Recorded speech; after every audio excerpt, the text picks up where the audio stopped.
어떤 거에 대해서 말씀을 드릴 거냐 하면 입안에 생기는 염증, 보통 우리가 흔히 구내염이라고 합니다. 구내염도 전문적으로 들어가면 조금씩 구분되고 하는데 그냥 통칭 입안에 생기는 염증, 구내염으로 제가 설명을 좀 드릴까 합니다.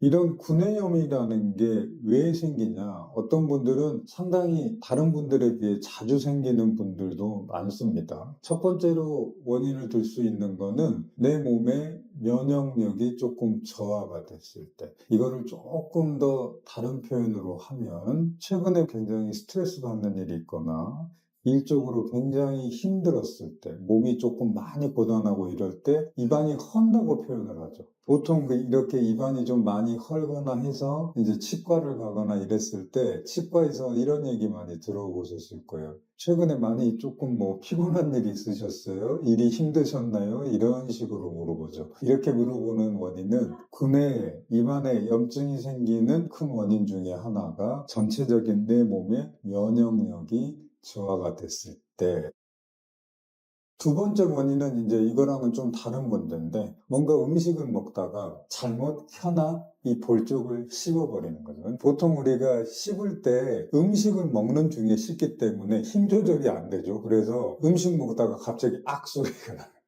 혀를 갑자기 이렇게 꽉 씹어버렸을 때는 진짜 이거 정말 말도 못하게 많이 아프죠. 깨물고 나서는 거기에 상처가 생겼기 때문에 이 상처가 아물기 전까지는 음식 먹기도 많이 힘들죠. 특히 매운 음식 이런 거 먹을 때 굉장히 많이 힘듭니다. 상처가 낫기 전까지는. 또 한 가지 원인은 영양 부족입니다. 철분, 비타민, B1, 2, 그 다음에 엽산 이런 종류의 영양소가 부족하면 그게 또 밖으로 표출되는 게 구내염일 경우도 있습니다. 그리고 또 한 가지가 노화 현상 중에 하나로 들어갈 수 있는 게 나이가 들면 들수록 심하게 입안에 침 분비량이 확 적어지는 분들이 있습니다. 그러면 입안이 건조해지기 때문에 마찬가지로 구내염이 조금 더 다른 분들에 비해서 심하게 올 수 있습니다. 그런 분들은 최대한 물을 자주 드시고 물로 입안을 좀 자주 헹구시고 건조해지지 않게 할 수 있는 이런 거를 조금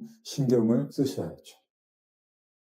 보통은 면역력이 저하됐든지 음식을 먹다가 씹어서 그랬든지 영양소의 부족이 생겨서 그랬든지 간에 이런 문제들은 사실은 별다른 치료를 하지 않아도 시간이 어느 정도 지나면 저절로 없어집니다. 만약에 입안에 흙 문제, 입안에 염증 문제가 생겼는데 약을 바르거나 길게 잡으면 한 일주일 정도 시간이 지났어도 없어지지 않고 없어졌다가 생겼다가 너무 반복적으로 지속이 된다고 하면 전문적인 검사가 필요합니다. 가까운 집 근처에 있는 치과 의원보다는 대학병원에 있는 국악내과라고 하는 과가 또 치과 중에서 전문적인 과가 있습니다. 조금 더 심도 깊은 검사가 필요할 수도 있다. 근데 이 경우는 사실은 확률적으로는 상당히 낮은 경우이기 때문에, 하지만 너무나 반복적으로 심하게 계속 이런 문제가 지속되고 없어지지 않는다고 하면 잊지 말고 꼭 확인은 한번 해보셔야 됩니다. 구내염의 크기가 크고 어떤 부위에 생기냐에 따라서는 되게 불편함을 느끼실 수가 있어요. 특히 식사할 때. 우리나라 음식을 보면 맵고 짠 음식들이 많죠. 특히 매운 찌개류냐, 국 종류, 음식도 마찬가지고 이런 걸 드실 때 불편하기 때문에 조금 더 빨리 없어지길 원하시는 분들은 쉽게 살 수 있는 오라메디 같은 입안 연고제나 아니면 알부칠이라고 하는 바르는 물약 같은 게 있어요. 그거를 써서 처치를 하시면 조금 더 빨리 염증을 없앨 수 있는 효과를 내기도 합니다.